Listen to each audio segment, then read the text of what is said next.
오늘 우리에게 주시는 하나님의 말씀은 요한복음 1장 43절부터 51절까지입니다. 자, 어떻게 한번 읽느냐면은 제가 2절을 읽을 거예요. 여러분들이 2절을 읽으세요. 그걸 교독이라 그럽니다. 주거니 받거니. 다음날 예수께서 갈릴리로 떠나려고 하셨다. 그때 빌립을 만나서 말씀하셨다. 나를 따라오너라. 빌립은 베세다 출신으로 안드레와 베드로와 한 고향 사람이었다. 율법책에 기록하였고 또 예언자들이 기록한 그분을 우리가 만났습니다. 그분은 나사렛 출신으로 요셉의 아들 예수입니다. 나다나엘이 그에게 말하였다. 나사렛에서 무슨 선한 것이 나올 수 있겠소? 빌립이 그에게 말하였다. 와서 보시오. 예수께서 나다나엘이 자기에게로 오는 것을 보시고 그를 두고 말씀하셨다. 보아라, 저 사람이야말로 참으로 이스라엘 사람이다. 그에게는 거짓이 없다. 나다나엘이 예수께 물었다. 어떻게 나를 아십니까? 예수께서 대답하셨다. 빌립이 너를 부르기 전에 네가 무화과 나무 아래에 있는 것을 내가 봤다. 말하였다. 선생님은 하나님의 아들이시오 이스라엘의 왕이십니다. 예수께서 그에게 말씀하셨다. 네가 무화과 나무 아래에 있을 때 내가 너를 보았다고 해서 믿느냐? 이것보다 더 큰 일을 네가 볼 것이다. 다 같이 읽겠습니다. 예수께서 그에게 또 말씀하셨다. 내가 진정으로 너희에게 말한다. 너희는 하늘이 열리고 하나님의 천사들이 인자 위에 오락내리락 하는 것을 보게 될 것이다. 아멘. 예수님께서 갈릴리로 가실 계획이었습니다. 예수님의 사역의 경로를 보면은 예수님은 항상 어디를 왔다 갔다 하셨다? 갈릴리, 예루살렘. 갈릴리, 예루살렘. 갈릴리는 팔레스틴 지역에서 어디에 위치한다? 북쪽. 예루살렘은 어디에 위치한다? 북쪽 반대가 뭐겠어요? 남쪽. 그거는 센스로 맞출 수 있는 거예요. 남쪽. 이렇게 이제 머릿속으로 지도를 그려 보십시오. 그러니까 우리나라로 치자면은 그러면은 갈릴리는 어디쯤 해당되겠습니까? 우리나라로 치면 어디쯤 되겠습니까? 그렇죠. 이제 저 경기도 수도권 그쪽이 이제 갈릴리다 이 말입니다.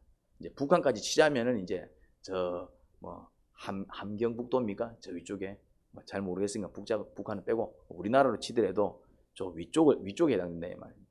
그러면은 예루살렘은 어디에 해당되겠습니까? 우리나라로 치자면은 뭐 그렇죠. 이제 경상남도나 뭐 전라남도 뭐 이래 들어가겠죠. 이제 뭐 제주도 아래쪽에 들어간다 이 말입니다. 그럼 그 중간에 있는 거는 뭐예요? 이 갈릴리와 예루살렘이 유다 지역 안에 있습니다. 유다 지역. 갈릴리 유다. 그 사이에 뭐가 있습니까? 그 사이에 뭐가 있어요? 뭐라고요? 사마리아가 있다 이 말이에요. 그래서 예수님은 이제 세 지역을 이제 왔다 갔다 하죠. 주로 이제 두 지역입니다. 그런데 이제 사마리아가 이제 그 가운데 끼어져 있었기 때문에 결과적으로 세 지역을 왔다 갔다 했습니다. 어디? 갈릴리, 사마리아, 예루살렘, 사마리아, 갈릴리. 그래서 이제 성경을 잘 보셔야 돼요. 동선을 잘 보셔야 돼요. 예수님께서 예루살렘으로 이렇게 적혀 있어요. 내려가는 거예요. 어디서? 갈릴리에서. 그리고 또 예수님께서 이제 갈릴리로 또 이제 이렇게 내려가시더라. 자, 그러면은 또 어디서 가겠어요? 예루살렘에서. 그리고 이제 또 때로는 사마리아를 지나서. 그러면 이제 이렇게 주님께서 이제 어떻게 움직이셨는지 그 동선이 느껴지지요. 자, 지금은 예수님께서 어디로 가실 계획이었다? 갈릴리. 그러면 지금 여기는 어디다? 이제 유다일 가능성이 높아요. 이제 유다. 남쪽이다 이 말입니다. 갈릴리로 이제 올라가시는 거예요. 이제 지금은 밑에 계신 거예요. 이제 밑에 아래쪽에. 예수님께서 갈릴리로 떠나려고 하실 때에 만난 이가 있었습니다. 누구를 만났죠? 빌립을 만났습니다. 그러면 예수님은 어떻게 빌립을 만나게 되었을까요? 이제 그냥 만나진 않았을 거 아니에요. 만났을 때는 항상 만남의 과정이 있을 것입니다. 이제 빌립이 예수님을 찾아왔겠죠. 예, 뭐 찾아왔으니까 이제 만남이 이루어졌겠죠. 그러면 빌립은 또 예수님을 어떻게 알았을까요? 어떻게 알고 찾아왔을까요? 어떻게 알고 찾아왔을 것 같아요? 큐인 묵상하신 분들은 한번 대답해 보십시오. 빌립이 베세다 출신 이렇게 적혀 있죠. 그런데 이제 누구랑 같은 고향 사람? 안드레와 베드로. 그러면 눈치가 좀 느껴지지 않습니까? 빌립이 어떻게 예수님을 찾아왔을 것 같아요? 안드레와 베드로와 같은 고향 사람이라니까 그것도 고기가 나옵니까? 안드레와 베드로가 소개해줬겠지. 아이씨, 이 어려운 것도 아닌데, 힌트를 주는데도 말이지.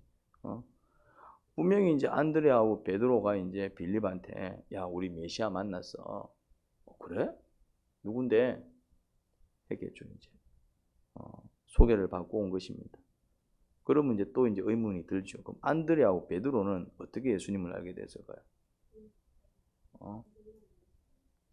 사실 베드로보다 안드레가 예수님을 먼저 알았습니다. 안드레가 베드로는 안드레 소개로 예수님을 알게 됐습니다. 안드레가 먼저 예수님을 만났어요. 안드레가. 그래서 베드로는 안드레 소개로 만난 거예요. 안드레하고 베드로는 어떤 관계인데요? 형제입니다. 형 동생입니다. 친형 친동생입니다. 형, 나 메시아 만났어. 메시아가 왔다고? 누구야? 예수님 알지? 그분이 메시아였어. 진짜? 이래 된 거예요. 네, 한번 가볼까? 자, 그러면은 안드레는 예수님을 어찌 알았을까요? 그 사실이 요한복음 1장 40절에서 41절에 기록되어 있죠. 지금 제가 얘기하는 것은 어려운 지식이 아닙니다. 죄송한 얘기지만 지금 제가 묻는 질문에 여러분들이 답을 못하는 이유는 여러분들이 성경을 안 봐서 그래요. 죄송한 얘기지만 이건 어려운 지식이 아닙니다. 물론 성경이 없어서 주석을 통해서 공부를 통해서 이제 알아야 되는 부분들은 성경 본다고 해서 알 수 있는 게 아닙니다. 그건 신학교 가서 공부해야 돼요. 근데 지금 제가 툭툭 던지는 질문은 성경 앞에 다 요한복음 1장, 2장에 다 요한복음 1장에 다 나오는 내용입니다. 요한복음 1장만 제대로 봤어도 다 나오는 이야기들입니다. 물론 큐인 묵상 본문에 나오지 않아요. 그 앞 본문에 나와요. 거기에 이제 기록되어 있습니다. 한번 집에 가서 확인해 보세요. 지금 보지 마시고요. 목사님이 진짜 맞나? 목사가 사기치겠습니까? 좀 믿는 맛도 좀 있으시기 바랍니다. 집에 가서 확인하시면 됩니다. 거기 보면 내용이 나와요. 이제 이 안드레는 세례 요한한테 이제 듣죠. 그러니까 예수님께서 메시아이심을 제일 먼저 안 사람이 누굽니까? 그럼 세례 요한 어떻게 알았어요? 어떻게 알게 하셨냐고 이제. 그렇지. 성령께서 임하시는 그자가 그건 우리 지난번 큐인 때 나왔잖아요. 이게 다 요한복음 1장에 나오는 이야기들입니다. 그래서 세례 요한이 제일 먼저 알았어요. 저분이구나. 세례 요한하고 예수님은 어떤 사이라고요?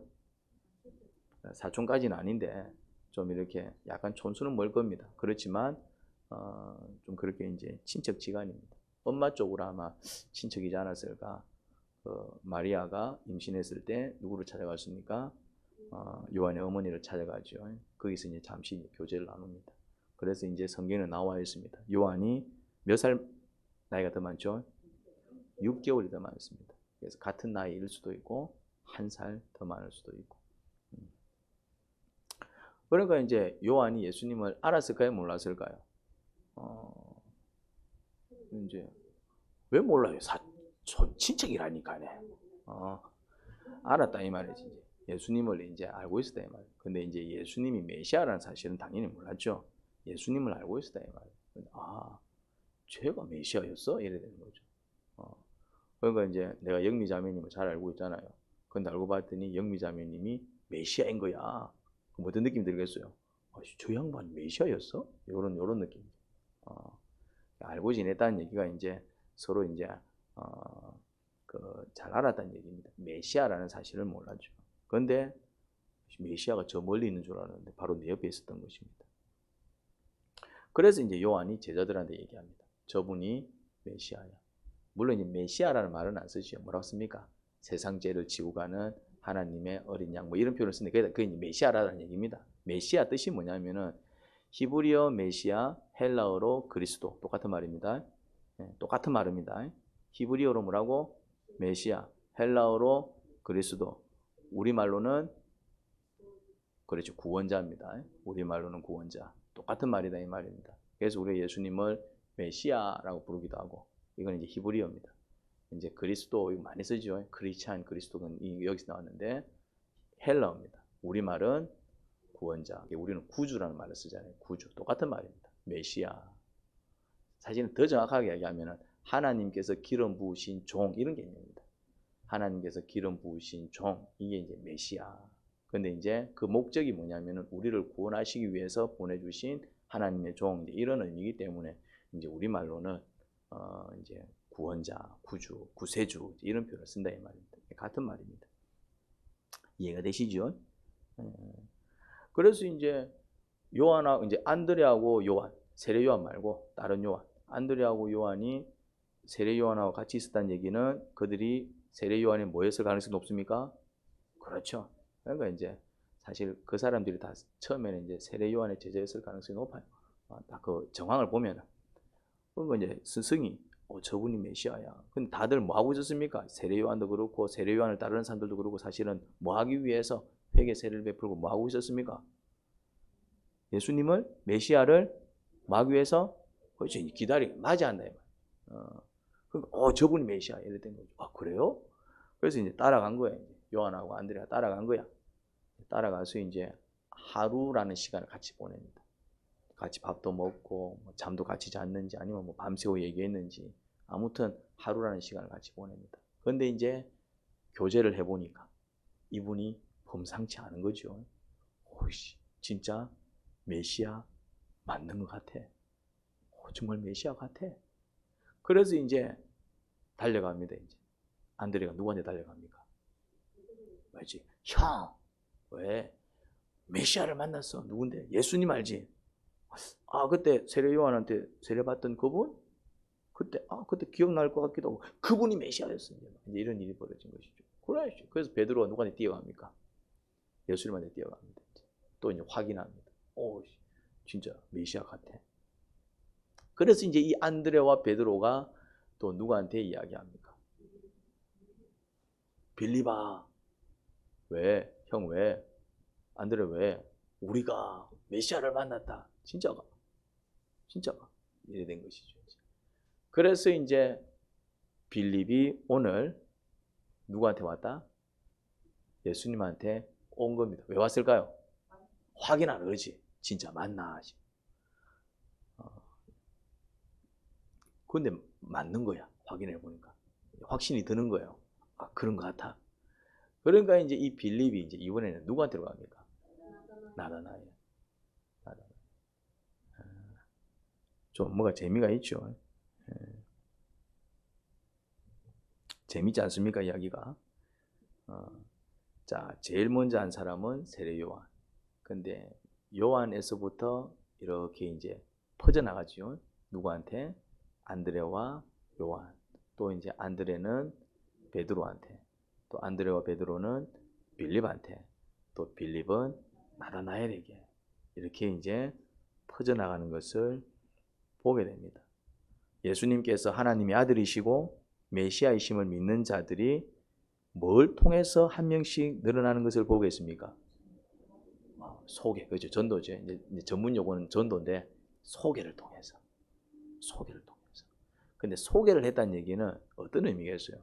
여러분들이 어떤 물건을 소개합니까? 여러분들이 누구를 소개합니까?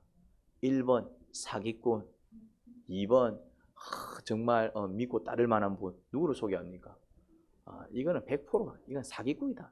그런 사람을 한번 만나봐라고 소개해 주겠습니까? 내부터 안 만나겠지. 소개를 해준다. 여러분들이 어떤 물건을 소개해 줍니까? 귀한 거, 좋은 거, 내가 써봤더니 나한테 도움되는 거, 야 써봐, 나한테 좋더라. 소개는 그런 것입니다. 그런데 아닌 걸 마치 진짜인 것처럼 소개해서 다른 사람들 낭패를 보게 하는 걸 뭐라 그럽니까? 아닌데, 그런 물건이 아닌데, 그런 사람이 아닌데 마치 그런 것처럼 속에서 그 사람으로 하여금 낭패 보고 나는 이득을 챙겨 먹는 그딴 짓을 뭐라 그럽니까? 그렇지 이제. 그러면은 무조건 소개해 준다고 가는 게 아니겠죠. 그러면 우리는 소개를 받을 때 그 소개해 주는 사람이 진짜인지 가짜인지는 내가 못 본 상태에서는 무슨 근거로 믿을지 말지 결정합니까?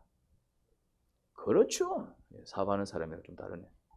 소개해 주는 사람이 어떤 사람인지를 판단하는 것이죠. 그 사람의 신용에 의해서 야는 정말 굉장히 고민도 많이 하는 친구고 저런 말 쉽게 하는 친구가 아닌데 저렇게 얘기할 때는 이유가 있다. 막 보면은 막 나오는 데는 막 시부리 쌓고 막 지 생각대로 감정대로 막 심지어 지가 한 말 기억도 못하. 내가 그랬었나? 이런 사람이 뭐 얘기하면은 따라요 안 따라요?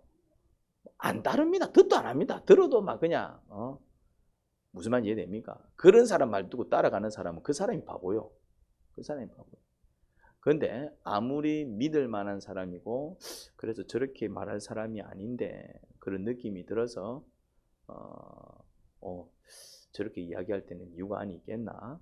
또 뭔가 이렇게 이제 믿을만 해도 반드시 뭐 해봐야 됩니까? 확인해야 됩니다. 무슨 말인지 됩니까? 그 사람이 믿을만 하니까 따라는 갈 수 있습니다. 따라가는 것도 아무나 따라가면 안 돼. 근데 아무리 믿을 만한 사람이고 또 늘 신뢰를 주는 사람이었지만 그럼에도 불구하고 그래서 한번 믿어보는 것이지 거기서 결정하면 안 돼. 어떻게 됩니까? 확인합니다. 안드레하고 요한이 저거 스승이 얘기하는데 스승이 얘기하는 거 귀담아 들었겠죠. 세례 요한이 함부로 말할 사람이 아니니까 귀담아 들었겠죠. 응? 그 기도하는 사람이니까 귀담아 들었겠죠. 근데 예 알겠습니다 하지 않았습니다. 예 그래요? 그리고 뭐 했습니까? 예수님을 따라가서 진짜 예수님하고 하루를 지내봅니다. 그렇게 확인하는 거예요. 그래서 자기들이 확인해서 뭘 얻습니까? 확신을 얻잖아요. 그렇게 확신을 얻으셔야 돼요. 신앙생활 이렇게 하는 겁니다. 밑도 끝도 없이 그래 갖고 막 패가망신하지 마시고요. 2단인지 3단인지 똥인지 된장인지 구분도 못하고 막 현혹돼가지고 이런 단계를 거치셔야 돼요. 안드레가 저거 형한테 얘기했어요. 동생이 그리고 또 신실한 동생인데 요한을 따라다니면서 배우고 또 그렇게 회개하기 위해서 애쓰는 동생이면은 믿을만해요? 아니면은 이거 믿지 못할 동생입니까? 믿을 만한 동생이죠. 그럼에도 불구하고 맞아? 그리고 어떻게 합니까? 달려가서 확인하잖아요. 베드로도 확인했습니다. 맞나 아닌가. 자, 안드레 베드로 마찬가지입니다. 신실한 자들이었습니다. 빌립한테 얘기합니다. 빌립 또한 어떻게 합니까? 아니 그러니까 어떻게 합니까? 듣고 따라가잖아요. 가서 직접 만나서 확인하잖아요. 직접 만나서 물어보고 직접 만나서 들어보고 직접 만나서 경험해보고 본인이 갖고 있는 기준과 근거를 가지고 어떻게 합니까? 판단하잖아요. 그렇죠? 확인하잖아요. 여러분 이런 것들을 배우셔야 돼요. 성경을 볼 때 그냥 보면 안 돼요. 그리고 빌립이 또 친구한테 소개합니다. 소개하죠. 내가 메시아를 만났어. 하나님의 아들을 만났어. 그분이 예수님이야. 뭐라 얘기합니까? 나사렛 출신 목수의 아들 요셉의 아들. 정확하게 알고 있죠? 그러니까 예수님에 대해서 알았다 몰랐다? 알았어요. 알고 있었어요. 새로운 인물이 아닙니다. 옆에 살던 옆 동네 살던 사람이에요. 잘 알았어요. 안면이 있는 사람이다 이 말입니다. 뭔지 몰랐다? 메시아인 줄 몰랐는데 내가 듣고 가서 확인해 보니까 메시아더라. 그때 나다나엘이 뭐라고 얘기합니까? 나사렛에서 무슨 선한 것이 나겠느냐. 뭐 했단 얘기입니까? 무시까지는 아니고 뭐 했단 얘기입니까? 안 믿은 게 아니라 의심을 한 겁니다. 그래? 긴가민가? 의심하셔야 됩니다. 의심하셔야 돼요. 무조건 악한 의심이 있습니다. 그냥 막 무조건 막 의심부터 하는 그런 의심은 악한 겁니다. 근데 그래, 그게 그럴 수도 있어. 짚어보셔야 돼요. 무조건 믿고 따라가는 게 아닙니다. 그런데 어떻게 합니까? 무시했으면 안 갔겠지. 예, 무시했으면 안 갔겠지. 근데 어떻게 해요? 와서 봐. 이래. 와서 봐. 갑니까 안 갑니까? 가잖아요. 갔다란 얘기는 의심만 안 했다는 얘기입니다. 한번 가보자 이래 된 거예요. 한번 믿어보자. 한번 해보자 된 거예요. 이제. 요게 중요합니다. 그래서 이제 딱 주님이 딱 나다나엘을 볼 때 먼저 아는 척을 하죠. 착한 사람이다. 이런 사람이 없다 이렇게 얘기해요. 그리고 놀래갖고 나를 압니까? 뭐 나에 대해서 압니까? 자기는 모르는데 나에 대해서 뭘 좀 압니까? 네가 무화과 나무 아래에 있는 것을 인류 내가 봤어. 딱 그 말을 듣는데 뭐라고 얘기합니까? 하나님의 아들이십니다. 확신을 하죠. 자기 나름대로 근거가 있었어요. 암호 같은 이야기지요. 그들만이 아는. 그걸 어떻게 알았을까? 그런 내 모습을 발견했다고? 중요한 거는 뭐다? 그가 확인해서 확신을 얻었습니다. 이게 중요합니다. 근데 오늘 지금 여러 인물들이 나왔어요. 그렇죠? 한 5명 나왔습니까? 여러 인물들이 나왔어요. 이 인물들의 공통점이 있어요. 뭐가 좀 공통점이 안 느껴집니까? 낯선 이름들이 아니잖아요. 공통점이 안 느껴집니까? 누구라고요? 저기서 선한 게 나오네. 저쪽이 조금 물이 좋아요. 약간 저쪽에서 오늘 대답이 잘 나오네. 좀 다른 데가 좀 약간 부진한데 분반하시기 바랍니다. 그렇죠? 요한, 안드레, 빌립, 나다나엘. 낯선 이름이 아니죠? 나다나엘이라는 이름은 좀 생소할 수 있을 것 같아요. 나다나엘? 나다나엘은 사실 여기밖에 이름이 안 나옵니다. 예수님의 12제자 혹시 이름 압니까? 아는 대로 한번 얘기해 보세요. 자, 해봅시다. 베드로 있죠? 또 누가 있죠? 안드레 있죠? 베드로, 안드레 이제 형제입니다. 그 다음 또 누가 있습니까? 이제 야고보가 있죠? 야고보, 또 요한이 있습니다. 둘이가 또 형제입니다. 야고보, 요한. 또 누가 있습니까? 이제 그렇죠. 빌립이 있습니다. 빌립 오늘 나왔죠. 그 다음에 바돌로메가 있어요. 바돌로메. 예. 그리고 이제 또 누가 있습니까? 이제 도마가 있고 이제 마태가 있죠. 마태. 그리고 또 누가 있습니까? 또 다른 야고보. 이제 야고보라는 이름을 가진 자가 2명이 동명이인입니다. 야고보 B가 있습니다. 그리고 또 누가 있죠? 이제 시몬도 있죠. 시몬.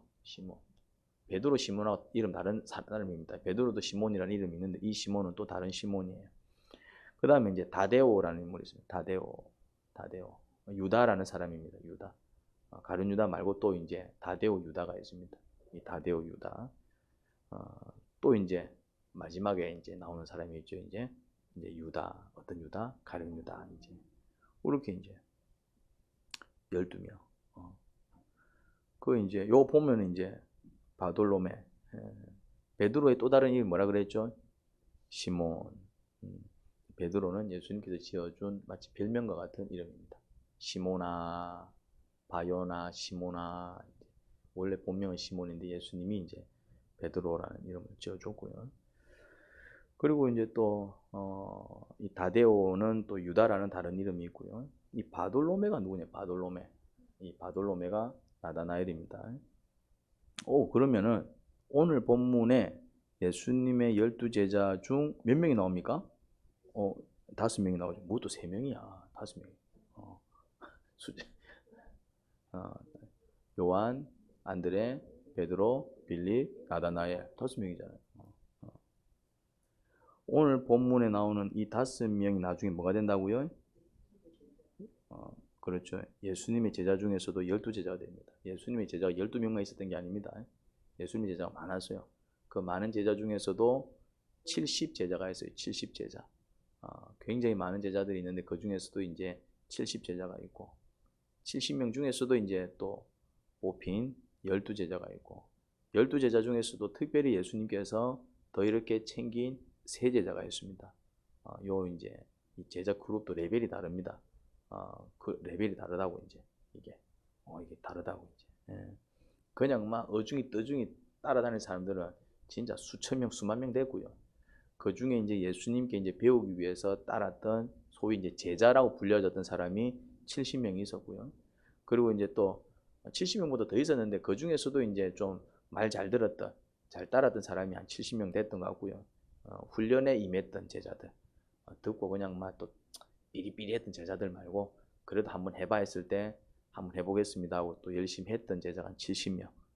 그리고 이제 그 중에서 이제 특별히 주님께서 충성되고 헌신된 자 또 뽑으셨어요. 몇 명? 12명. 그리고 또 그 12명 중에서도 이제 이렇게 이제 더 이렇게 가까이 하면서 데리고 다녔던 3명이 있습니다. 그 3명이 누구지요? 베드로, 모르네.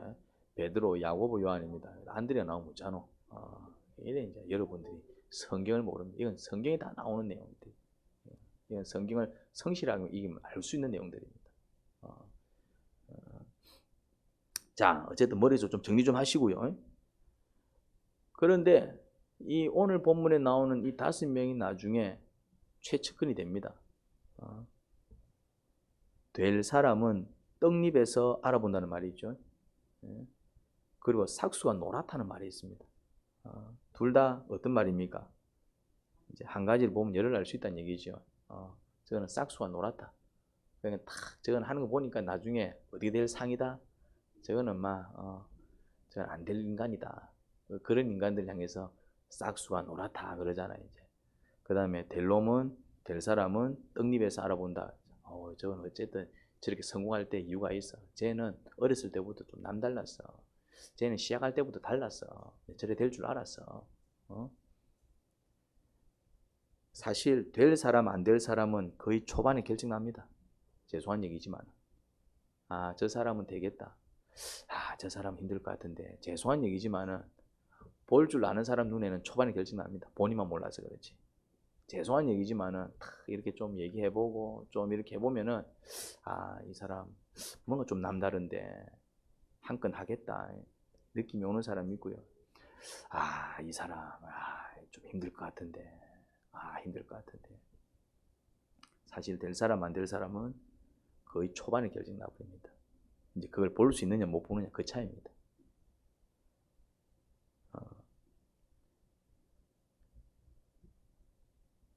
왜 그러냐면은 이유가 이런 이유 때문에 그렇습니다. 사람은 자신이 생각하고 계획하고 뜻한 대로 살지 않습니다. 자기가 생각한 대로 살지 않습니다. 자기가 계획한 대로 살지 않습니다. 자기가 마음먹고 뜻한 대로 살지 않습니다. 그럼 어떻게 살까요? 그렇죠. 이제 쉬운 말로 생긴 대로 삽니다. 그렇죠. 이제 자기 쪼대로 자기 마음대로 그게 이제 자기 생긴 대로 살아요. 자, 머리에 띠 두릅니다. 내가 오늘부터 내가 공부한다. 이제 내 건드리지 마라. 방에 아무도 들어오지 마라. 책상에 앉아서 이제 오늘부터 하자 화이팅!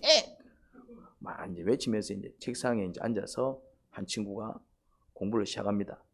열심히 할까요? 아니면 열심히 공부하지 않을까요? 부모도 들어오지 말라 그러고 이제 오늘 건들지 마라. 전화기도 이제 딱 끊어놓고 이제 TV도 이제 밖에 다 갖다 놓고 탁 책상에 앉아서 띠 두르고 이제 화이팅을 외치면서 열심히 공부할까요? 아니면 열심히 공부하지 않을까요? 이 친구는 30분쯤 지나면 이미 눈이 반쯤 감겨 있습니다. 그리고 1시간이 지나면 책상에 엎어져 자고 있습니다. 엄마가 기특해가지고 이제 우리 아들이 공부하는구나. 그래서 이제 막 과일 깎고 이제 주스 부어갖고 이제 문 살며시 열고 들어가면 어찌 됩니까? 자빠져 자고 있습니다. 왜 그럴까요? 왜 이런 일이 벌어질까요? 오늘부터 열심히 한다라고 외쳤다는 것은 지금까지는 열심히 안 했다라는 얘기겠죠. 지금까지 열심히 안 하던 사람이 갑자기 열심히 할 수 있을까요? 그렇게 되지 않습니다. 이제 좀 약간 내가 좀 살을 좀 빼야 되겠다. 내가 좀 다이어트를 해야 되겠다. 오늘부터 6시부터 나는 아무것도 먹지 않을 거야. 이 사람이 밤에 뭘 먹을까요? 안 먹을까요? 뭐 혹 하루 이틀은 막 어떻게 막 참지만은 어느 순간 보면 밤에 닭다리를 뜯고 있습니다. 새해가 되면 얼마나 많은 사람들이 새해 계획을 거창하게 세웁니까? 올해는 담배 끊는다. 올해는 술 끊는다. 올해는 뭐 공부한다. 뭐 올해는 뭐 어찌 한다. 뭐 해보겠다. 이제 나 달라질 거야. 제대로 계획대로 하는 사람이 몇 명이나 되죠? 몇 명 됩니까? 거의 없습니다. 왜 그럴까요? 사람은 자신이 생각한 대로, 자신이 계획한 대로, 자신이 각오한 대로 하지 않습니다. 그러면요, 어떻게 합니까? 지금까지 살아온 방식에서 거의 벗어나지 못합니다. 그런 걸 다른 말로 뭐라고 합니까? 생긴 대로 산다. 사람은 지 생긴 대로 삽니다. 어쩌겠어요? 생긴 게 그런 것을 이런다 이 말이죠. 우리 애는 왜 평생 저러는지 모르겠어요. 어쩌겠어요? 생긴 게 저런 것을. 우리 남편은 왜 그러는지 모르겠어요. 어쩌겠어요? 생긴 게 그런 것을. 근데 그거 아십니까? 니도 그렇게 살고 있다 이 말입니다. 여러분들도. 나도 어떻게 살고 있다고요? 내 생긴 대로. 이미 굳은 습관, 체질, 성품, 삶의 방식에서 거의 벗어나지 못합니다.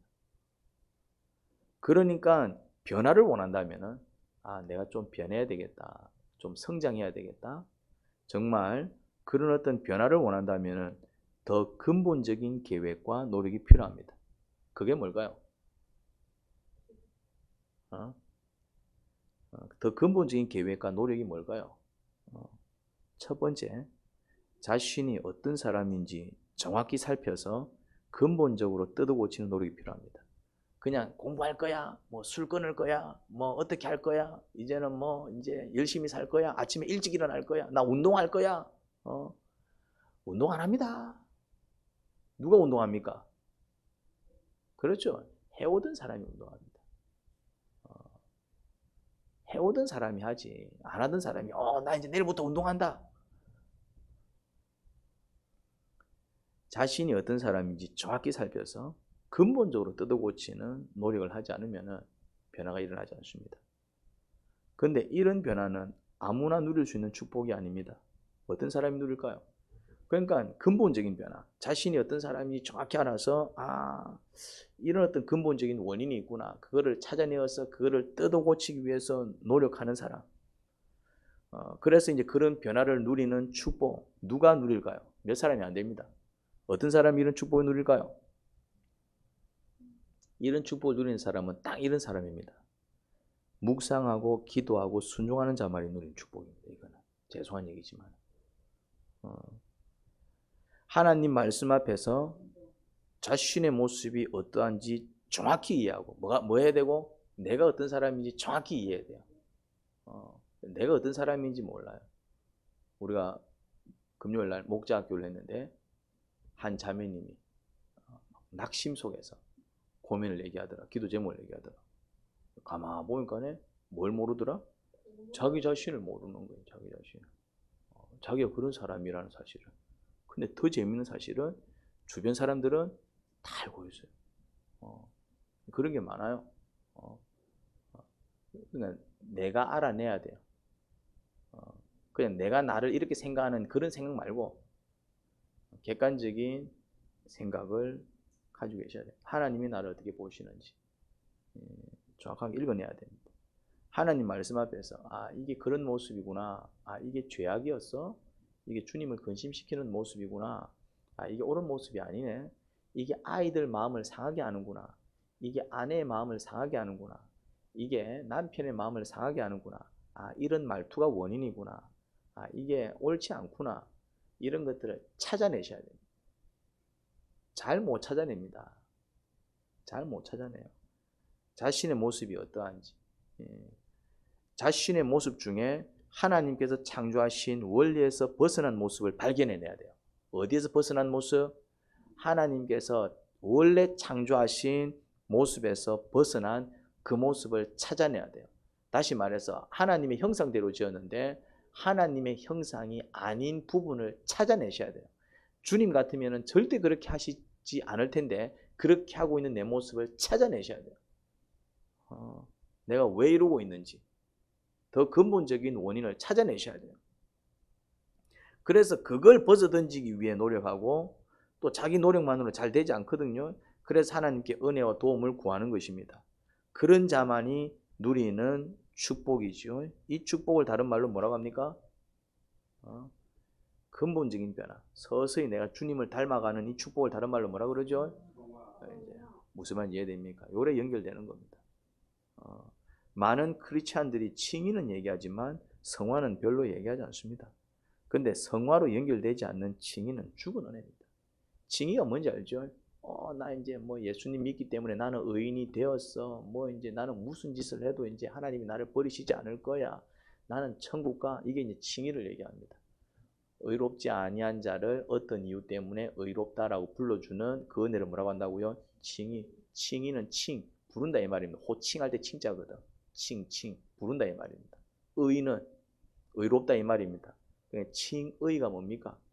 이제 의롭다라고 불러준다 이 말입니다. 의롭다라고. 안 의로워.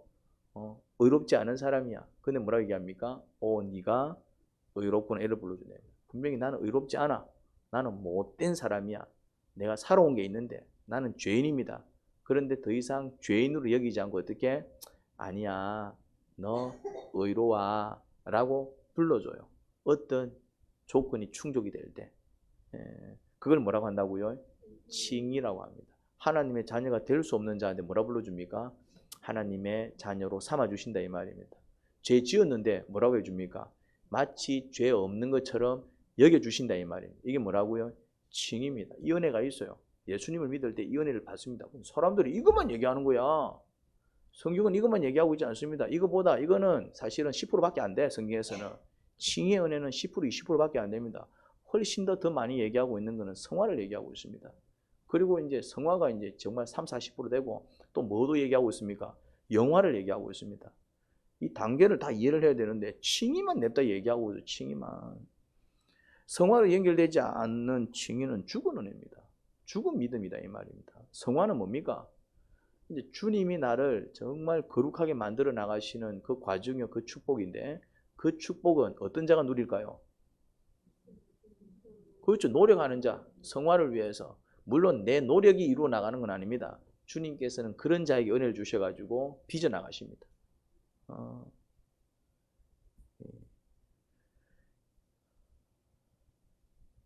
크리스찬들은 반드시 성화의 길을 걸어가야 합니다. 성화의 길을 걷기 위해서는 묵상과 기도와 순종은 필수입니다. 묵상과 기도와 순종 없이 성화의 길을 걷는다? 가능하겠습니까? 성화 자체는 사실 힘든 길일 수 있습니다. 성화의 길은 좀 힘든 길이에요. 어쨌든 노력을 해야 되고 또 내가 살아온 모습을 벗어 던져야 되기 때문에. 그래서 생명의 길을 어떻게 묘사합니까? 천국 가는 길은 어떻다? 좁다. 좁다.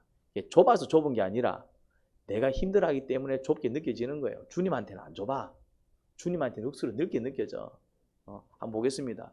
이렇게 외줄이 있습니다. 이렇게 외줄을 타본 적 있습니까? 그 위에서 춤을 춰본 적 있습니까?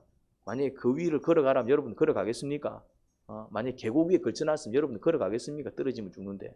근데 그 위를 아무렇지도 않게 걸어가는 사람이 있습니다. 누굽니까? 뭐라고요? 그렇죠. 이제 그 외줄을 잘 타는 사람은 안에 위에서 막 춤도 추고 말이지. 거기서 막 밥도 먹고 합니다. 주님한테는 이 길이 대로입니다. 근데 왜 우리한테는 힘듭니까? 여러분, 성형수술 받아본 적이 있습니까? 눈을 고쳐본 적이 있습니까? 코를 세워본 적이 있습니까? 아니면은 뭐 이렇게 뭐 하여튼 몸에 변형을 주는 뭐 턱을 깎는다든지 또 여자들 같은 경우는 뭐 가슴을 키운다든지 어쨌든 내 몸을 뜯어 고치는 수술을 받아본 적이 있습니까? 죽습니다. 내가 본 건 아닌데 TV에서 또 그런 뭐 프로들 보면은 막 얼마나 사람이 죽더라고. 뼈를 깎는 고통이잖아요. 근데 왜 합니까? 돈도 엄청 들어간 뭐라고요? 이뻐지려고. 그냥 이뻐지기 위해서 그 고통도 참고 이뻐지기 위해서 뭐 또 그 돈도 막 보니까 돈도 어마어마하게 들어가더만.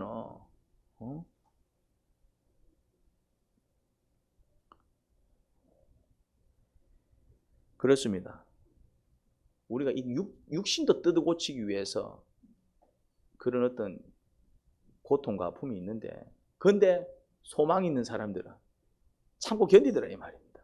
뭘 생각하면서 참고 견딥니까? 그렇죠. 앞으로 이뻐져 갖고 사람들이 막 한 번에 날 더 쳐다볼 줄 거를 기대하면서 지금 아프면 막 참는 거예요.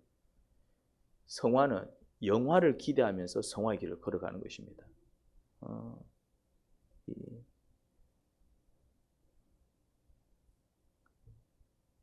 근데 이제 이 길이 좁은 길이다 보니까 사람들은 변화를 싫어합니다.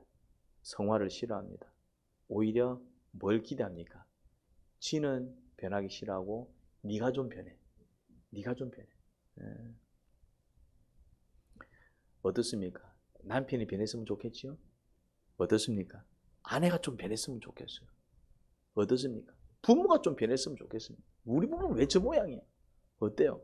내 자녀들이 변했으면 좋겠습니다. 왜 저 인간들은 저 모양 저 꼴일까?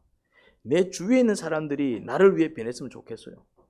그런데 내가 그들을 위해 변하고 싶은 마음은 없지요. 그런데 서로 그런 마음을 가지고 있다 보니까 앙앙거리는 겁니다. 서로의 잘못을 지적하면서 앙앙거리는 것입니다. 여러분, 행복해지고 싶습니까? 그러면 변화가 필요합니다. 변하지 않고 지금 모습으로는 행복해질 수 없습니다. 변화를 시도하세요. 물론 변화는 힘듭니다. 나를 죽여야 하거든요. 하지만 안 변하면 평생 그냥 그 모양 그 꼴대로 사셔야 됩니다. 근데 조금이라도 변화가 일어나면 변한 만큼 여러분들이 건강해집니다. 변한 만큼 행복해집니다. 변한 만큼 하늘의 복을 누립니다. 그리고 이제 또 처음엔 힘들어도 이제 또 이런 어떤 변화에 대한 어떤 보상이 있기 때문에 또 이게 재미가 있어요. 변하니까 힘들지만 근데 이제 그만큼 수고가 있고 그 변화에 따라서 존경을 받기 시작하고 가정의 변화가 일어나고 우리 아이들이 연쇄적인 변화가 일어나고 존경을 받기 시작하고 감동을 받고 그런 어떤 재미가 더해지면은 처음에는 좀 힘들어도 나중에는 좀 신나게 달려갈 수 있습니다. 변화가 그렇게 꼭 힘든 것만은 아니에요. 누가 이런 축복을 누린다고요? 그렇죠. 노력하는 자. 그걸 싸잡아서 노력하는 자. 기도하는 자. 묵상하는 자. 순종하는 자. 노력하는 자. 노력한다 이 말입니다. 적용입니다.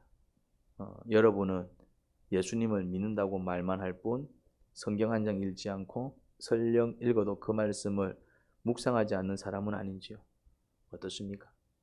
예수님을 믿는 것과 성경을 읽고 묵상하여 그 가운데 기록된 것을 지켜 행하는 것은 어떤 관계가 있다라고 봅니까? 이게 별개의 문제일까요? 아니면 어떤 관계가 있다라고 여겨집니까? 한번 묵상해 보세요.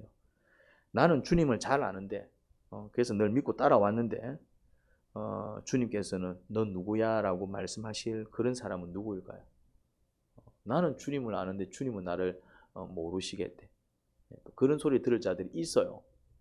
어떤 사람들이 또 주님으로부터 그런 대우를 받을까요? 성경 보면 나오거든요. 하나님 아버지, 입술로만 예수님을 믿는다고 떠드는 것이 얼마나 어리석은 것인지 또 오늘 깨닫습니다. 믿습니다 하면 천국 갈 줄 알았는데 아버지께서 너 누구니 하면 끝이라는 사실도 깨닫습니다. 진짜로 믿으면 아버지 말씀을 살펴서 그것에 순종합니다. 아버지 말씀을 살펴 그 말씀에 순종하기 위해 힘쓰고 애쓰겠습니다. 예수님 이름으로 기도합니다. 아멘.